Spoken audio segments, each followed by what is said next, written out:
Hey, what's up, y'all? As you know, I'm a pretty big fan of Saints Row 2, and I was generally disappointed with all the cut content from Saints Row the Third. So I started doing some research, and I came across this video and a couple of articles that basically detailed the development cycle for Saints Row the Third. And I wanted to share it with you guys. Now, one of the things that really surprised me about this video is the lead director for Saints Row the Third had a lot of negative opinions about the first two titles.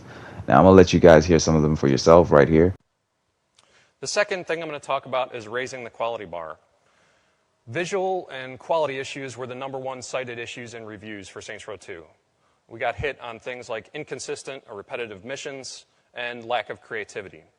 On the other side, we were praised for their fun factor, no-holds-barred action, and the over-the-top crazy gameplay. So we knew in 3 years, when Saints Row the Third was going to come out, that we were going to have to raise that bar to compete. Now, this is a really difficult issue to deal with. It's really hard to define, what's the right amount of stuff to have in the game. We had just come off of Saints Row 2, where the mentality was, let's put every single feature we can possibly think of in the game. If that game had it, well, we need to put it in our game, and we'll do it this slightly different way. What ended up is that we wasted a lot of time near the end of the project adding in features that we shouldn't have. And because of this, we shipped with more bugs than we wanted, and we shipped with a lower quality across the board than we wanted. So with Saints Row the Third, we wanted to focus on fewer, better features. Now, at this point in the video, I believe he just gets completely delusional.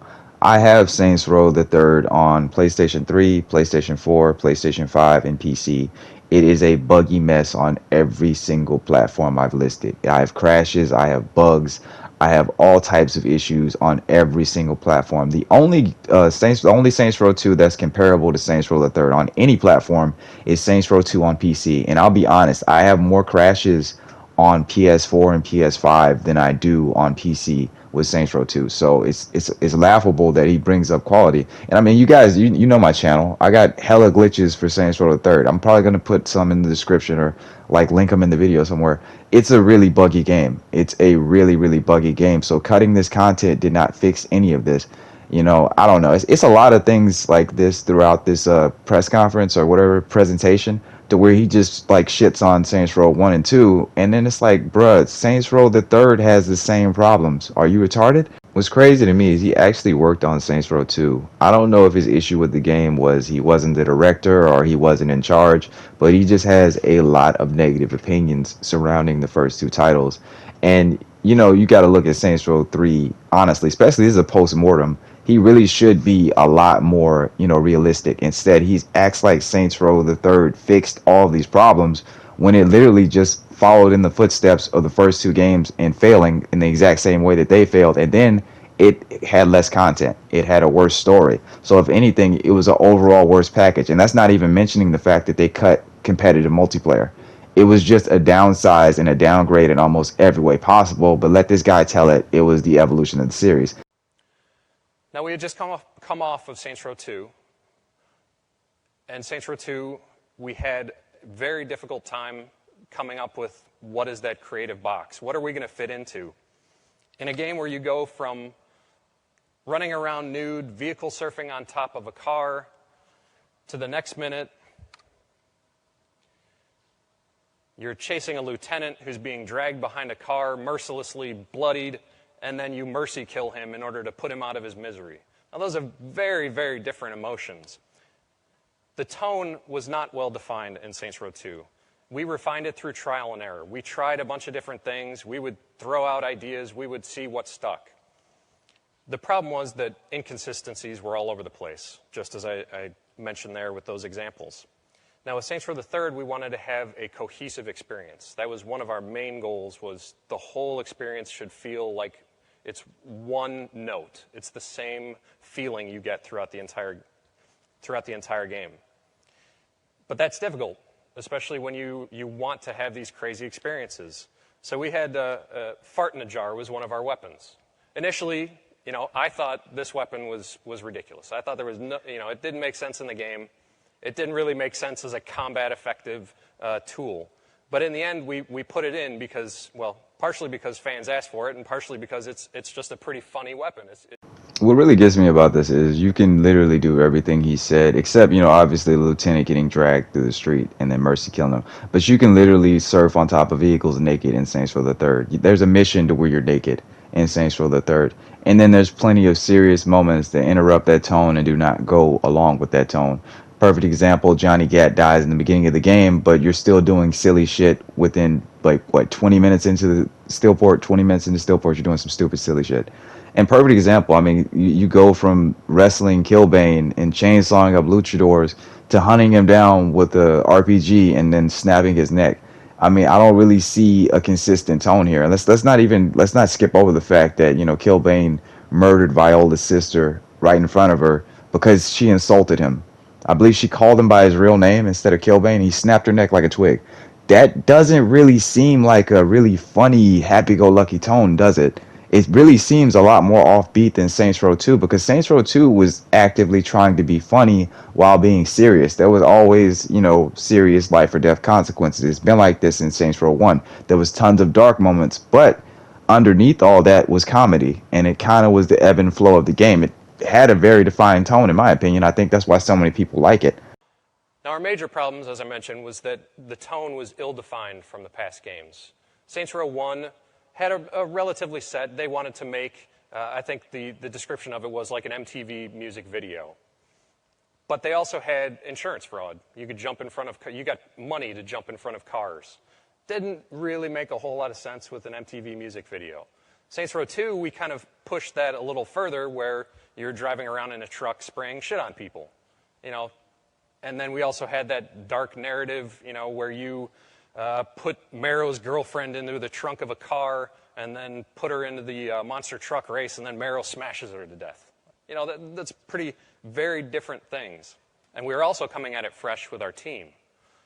Because by the time Saints Row the Third shipped, we had only 20% of the team had shipped a past Saints Row title. Now, that's a pretty huge amount of difference between the past game and Saints Row the Third. This meant that people didn't have that automatic knowledge of what is Saints Row. Oh, well, we did it this last time. I think I have a good idea. It's not too bad. We were getting people from different teams within Volition. We were getting people from outside of our studio. The problem was we had a lack of buy-in in what the game was. People didn't know what they were making, and they were constantly confused about, is fart in a jar, is that too far? Well, what about this other thing that I'm working on? I'm trying to write a spec for this. I don't really know what I'm trying to make. Now, our second problem was that for the first 6 months or so, Saints Row the Third went a very different direction. We started off with the idea that the player was an undercover agent infiltrating the Saints. You were, an FBI agent, something along those lines. You were doing this in order to allow the player to make choices. We wanted choice to be a much bigger part of the game. So you were making these choices of, at the end of the mission we go and we find there's a big bale of cocaine. Should I turn it into the FBI? Should I give it to the Saints? Each of those had different paths. And so we were making the game that I think it would have been fun, but the question was, is this a Saints Row game? And the very clear answer was no, this is not a Saints Row game. So this caused, about 6 months in, we reset. We reset the story, we reset the idea of a lot of the top-level design. That was good. We were back on a better track. We were back on the track that we would eventually ship on. The problem was that was even more confusion. We were asking the team that had just wasn't buying into the initial vision, we were asking them to now reset.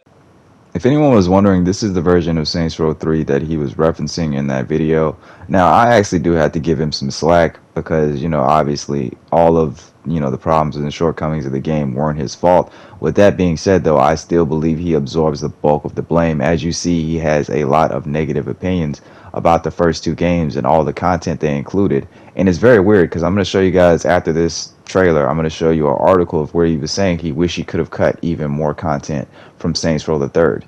This is why he's no longer at he's no longer at Volition. I believe he's at Ubisoft now, fucking up Ubisoft games. So, you can't really blame him for the reboot, but still, like I said, I believe that he was a very much a negative presence and a negative force on Saints Row the Third. Now, I will admit that he got a bad hand. You know, he basically was dealt a bad hand, having to restart development like that, wasting 6 months of time. That probably like led to a lot of crunch, and you know that probably also led to a lot of cut content. But like I said, if you watch this video, you'll see he did not hold the first two titles in a high regard. So I still blame him, but like not entirely, just mostly. I'm gonna go ahead and wrap this up. I'll put the rest of the video in the link in the description if you guys want to check it out. One of the things that always bothers me about developers is when they start patting themselves on the back or they start making decisions without checking with the community. It's like when you're an artist, when you create, so that's a perfect example. It's just like me just saying, well, this is like the best video ever, and it's like got 0 likes and no views. It doesn't work like that. People have to decide what's the best. When you're an artist and you create art, people have to consume it, then rate it. You can't rate it yourself. And that's kind of why I just didn't want to really finish this the rest of this presentation, because you know he's going through what he thinks is good and what he thinks is bad, and he obviously didn't really check with the community, because I don't think anybody was clamoring for Fart in the Jar. Can you imagine anybody saying, hey, I totally want Fart in the Jar over multiplayer?